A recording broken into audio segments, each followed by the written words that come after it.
E aí eu fui começando a trabalhar a tese com o VFOR e frequentava o seminário, só que eu fiquei grávida. Nós tivemos um filho que foi, assim, aquilo que prende você a vida mesmo. Eu tenho filhos da geração atual, mas eu não os entendo.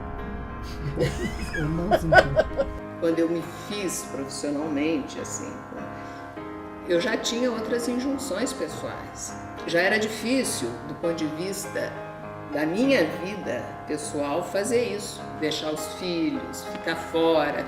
Eu fui mãe cedo, é difícil isso não é assim, né? Conciliar. Então eu lembro quando meu filho nasceu, logo um dia eu olhei para ele e falei, poxa vida, o Jorge me falou para ter cuidado, né? Depois que eu virasse autora, né? Mas ele não me disse como era difícil, né? Ter um filho, né? Porque realmente o filho muda a sua vida.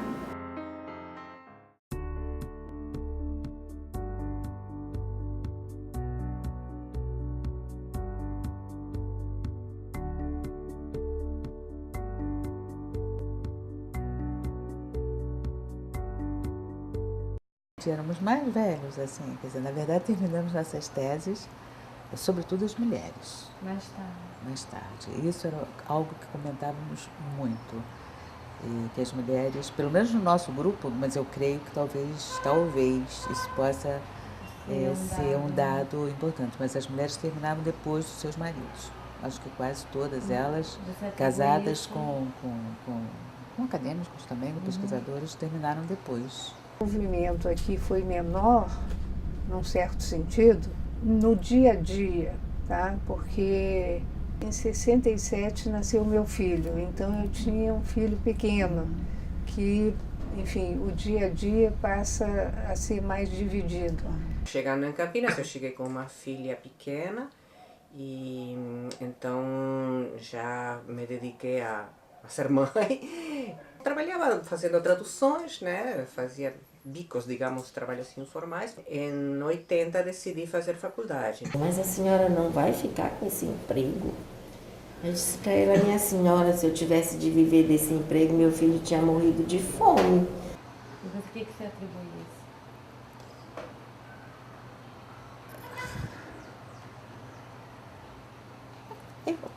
É diferente, quer dizer, as discussões eram diferentes, quer dizer, tudo estava começando. Então, naturalmente, dentro dessa visão mais machista mesmo, quer dizer, o homem começava primeiro, né? E muitas mulheres tinham filhos, quer dizer, não programavam a vinda, né, dos filhos para depois da sua formação. O que eu acho que alonga, né, esse tempo. E aí depois eu tive o meu filho e fiquei trabalhando na universidade. Aí eu não podia sair porque tinha uma outra questão. Aí eu me separo logo depois que ele nasce, né? E aí eu tinha uma questão. Eu queria fazer doutorado, mas eu não tinha condição de sair com uma criança pequena. Eu não trabalhava. Eu era dona de casa, mãe e fazia pós-graduação. Minha carreira é tardia.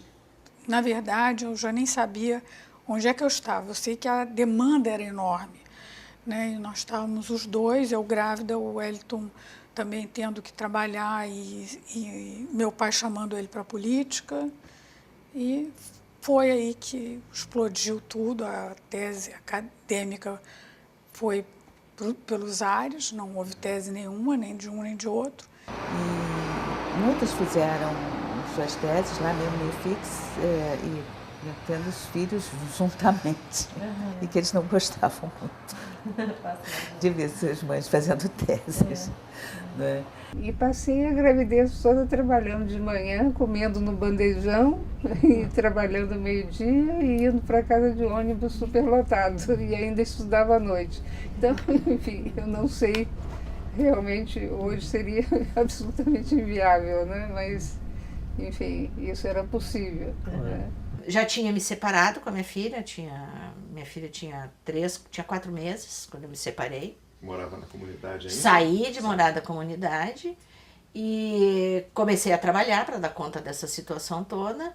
Eu comecei na PUC em 1972, o ano que eu me formei, mas eu só fiquei 1 ano. Eu saí, pedi demissão. Porque eu não conseguia ter filho, fazer pós-graduação. A PUC era impossível isso. É impossível. Elas não abdicam da maternidade, né? Ou elas deixam isso para depois, mas quando elas se tornam mães, elas não podem mais exercer certas funções. Eu acho que naquela época, pelo menos, não sei se tínhamos tanta consciência disso.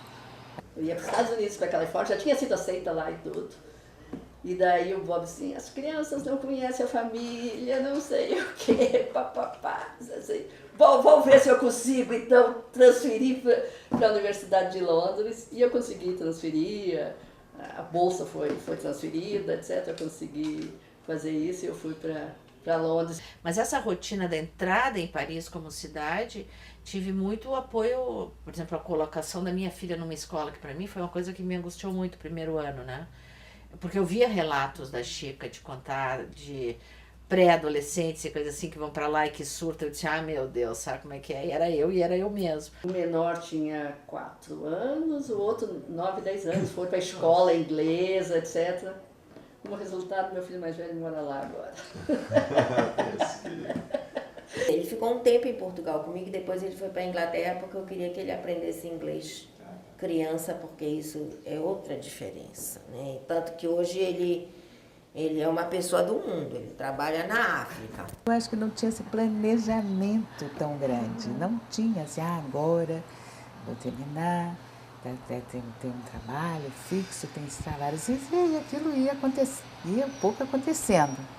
Bom, aí em 82 você é efetivada como professora. Foi, passei no concurso já em agosto, isso. E aí ficou grávida logo, teve filho já em 83? Foi, eu fiquei esperando ter um emprego fixo. Eu tive mais um filho aqui, logo que eu cheguei e engravidei de novo. Eu tive, mas daí porque nesse período também de maior repressão, eu não ia a muitas reuniões fora, não viajava muito, porque eu tinha 2 filhos pequenos, tinha 1 ano e pouco de diferença. Daí cheguei aqui e tive um terceiro, meio sem programar. Era diferente, e eu acho que naturalmente, tinha isso do homem fazer primeiro, quer dizer, ele ir primeiro para a sua carreira, ele cuidar disso, né? Antes. Mas eu acho que foram mulheres que também perseveraram. Eu me profissionalizei assim. Quando eu fiz o mestrado, eu não queria mais estudar, cuidar das crianças, por mais que eu tenha uma relação. Os filhos são uma coisa na vida muito importante, na vida da gente.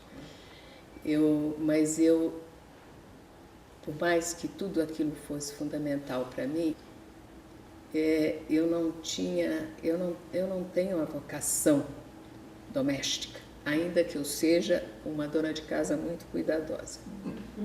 Eu valorizo, mas a minha vida não é isso.